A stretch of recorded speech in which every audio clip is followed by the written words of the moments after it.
guys, isang magandang araw po sa inyong lahat. So for today's video, I want to show you how to make electronic signatures, or in other words, e-signatures. So bibigyan ko po kayo ng step by step na guide kung paano gumawa ng e-signatures. So first is to have the following. Okay, so kuha po kayo ng isang white paper or bond paper, and then isulat po ninyo doon ang inyong signature. For example po, after that, take a picture of your signature and then save it in your laptop. ito po ang isang example. Okay. Yan. Sinulat po sa isang puting papel, and then kinuhanan ng larawan at sinave sa laptop. So next po, buksan po natin ang PowerPoint.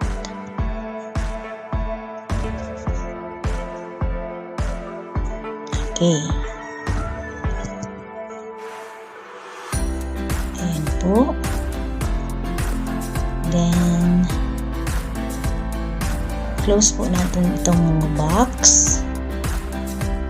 Cut. Tasin natin.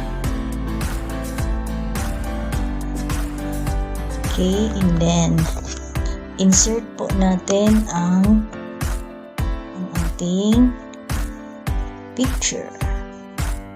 Or pwede naman po kung nasa desktop ninyo, pwede din i-drag.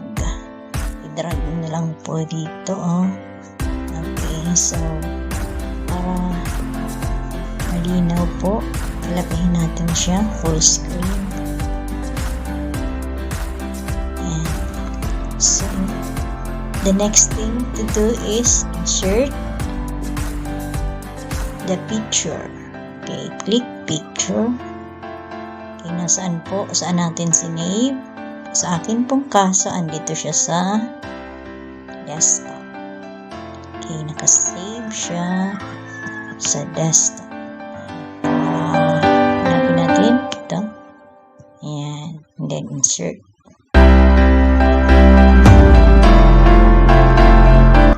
And then after that po, click crop.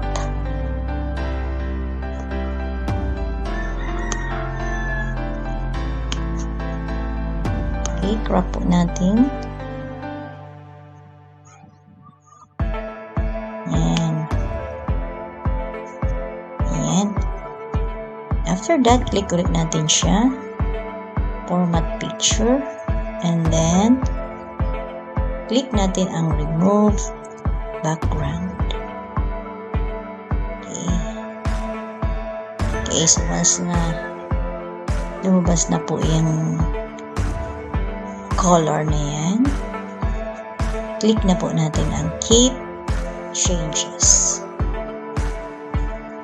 Okay, andyan na po. So gamit ko ay Windows 10.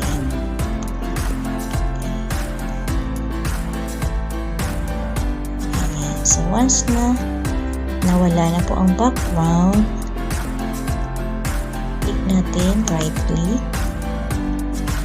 and then save natin siya as picture. Okay, so ito po nasa JPEG ang save.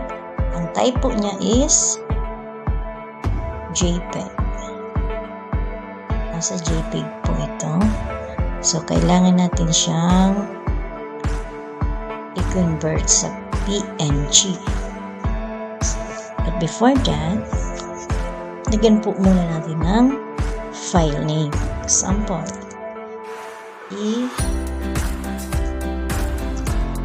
electronic signature. Okay. Dito po sa baba, hanapin natin ang PNG. Save natin siya as PNG. Sabihin po ng PNG, Portable Network Graphics. Okay, click natin. And then save. Okay. So, makikita po natin yung save na e-signature natin doon po sa ating pictures. Sa pictures. Hanapin natin yung sa pictures. Ayan. Ayan na po. Okay. Tayong gumawa ng e-signature sa Word. Okay, sa Word naman tayo. Okay. First, click natin ang Word. Open. Ayan, buksan natin. Ayan. The same procedure po. Meron tayong picture ng ating signature sa isang puting or white paper. The next thing is to do is to insert that picture. Click insert and then click picture. Hanapin natin kung nasaan. Ayan. Kanina. Ayan, nakasave siya. In my case, sa desktop. And then, ayan. Click insert. The same procedure. Crop natin.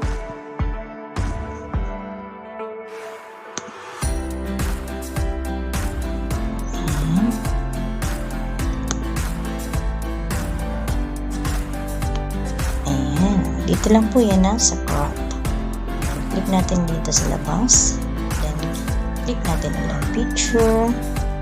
Then, makikita natin dyan yung format picture. Tapos, dito po, remove background.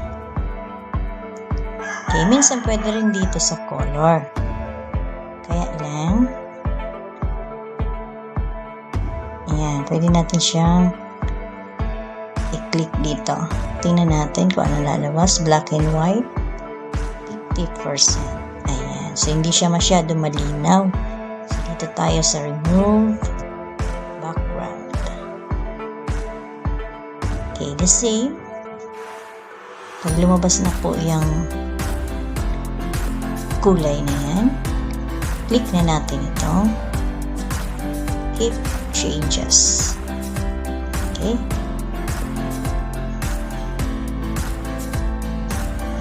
Then, huwag natin kalilimutan pala na i-wrap text and then click in front of text. Okay? Para ililipat na lang natin siya. And then after that, save natin ulit siya as picture. Okay. Same po. Lagyan natin siya ng file name. Marami na kasi, marami na akong ginawang example. Lagyan natin siya ng file name. Example, my signature. My signature. The same, dito po siya, PNG. Basta lagi natin tatandaan, isa-save natin siya as PNG. And then, click Save. Okay? So, andun na ulit siya sa Pictures.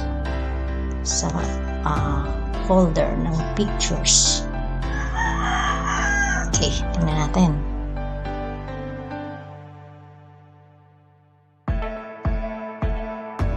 Ayan.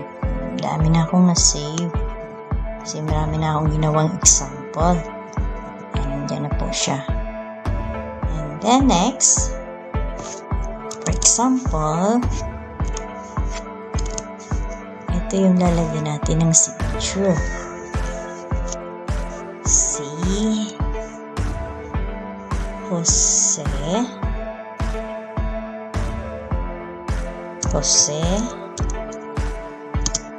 P. Rizal. Okay. Sa lagay po ng e-signature, dyan ang lalagyan natin ng e-signature. Click natin ang insert. Okay. Then click pictures, this device. Then hanapin natin kung saan nakasave ang ginawa natin e-signature. Click and then insert. Okay. So, dyan po gumagalaw siya. Hindi siya gumagalaw. Okay. Para mapagalaw natin siya, right click natin. Wrap text. And then, click in front of text. Okay. Pwede rin po tayo dito. Okay, dito siya, Pwede dito, bring forward. Yan. So, pwede na natin siyang galawin. And adjust the size of your e-signature.